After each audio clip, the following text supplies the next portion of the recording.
thank you for today. It was wonderful. Not your first sci-fi film.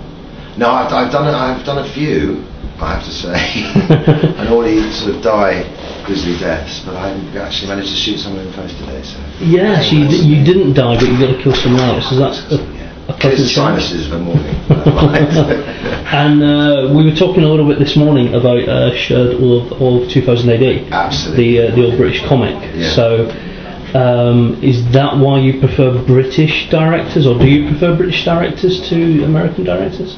I've worked with many more sort of British directors. I personally like, again referring to 2000 AD, I like our slant on it. I like our slant on science fiction. I find it dirty, I find it messier, I find it more comparable to the way we live today. I think the thing is like anything in Star Trek, this from wearing lycra to swishy doors, we actually are in the future, and I think that I like that sort of slight perverse edge that we tend to just have a slant on with science fiction, coming from England, especially from the design concept and things like that. That's been my personal experience. I've tended to work with English directors anyway, so yeah. So I mean, today was a double whammy then, because it's a British director and a British-grown sci-fi treatment. Do you see much of that happening in the future? I mean, there's a lot of talk at the moment about especially the British TV industry not having the money to do this kind of thing. Was it a pleasant surprise to get something? It was a massive surprise, and honestly, I really genuinely mean it, a very, very deep honour to actually be asked to do it. You know, just to work with Steve and your good selves, and he showed me this. I think he was trying to pitch it to me, but it wasn't really a pitch. I was sort of slightly salivating. He showed me this, the Bible, the design Bible that you had. And I was there, mate. I was in the zone. I just wanted to do it because I found it fascinating. I found it very interesting.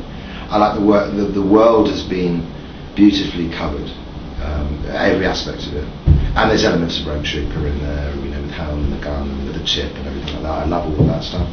And also talking to yourselves about what actually happens later on in the series. I just find that fascinating as well. When it flips to the dark side, and with the whole relationship with the Slingers. We went quite deep on your character in particular, even though you weren't shooting for them today, but we gave you quite a big backstory. Was that a help or a hindrance? It was a massive help, but the thing was, it was trying to, initially when you first stand up in front of a crew and do a couple of lines, you're not quite sure exactly where to pitch it. You don't know whether to give the whole subtextual pause. You would have been here all afternoon if I'd done that. But it was fascinating. I just, you want to makes you want to do more, basically. I think the thing is, it's having had that experience very rarely with scripts, and I've worked with some great writers, Philip Eisner and people like that you don't necessarily often get subtextual stuff, and I think that you certainly knew where he was coming from. It certainly helped. Okay. But whether with the way we were pitching it, that's down to Steve as well, and we gave some various ways of killing the mark. But it's interesting because you do put your bad hat on as a general or as a colonel, beg your pardon, or do you play him as this iconic dry man? So it was great fun. It was a great day. Great. Well, we enjoyed it. Thanks for your help today. Absolutely. Thank you. No worries.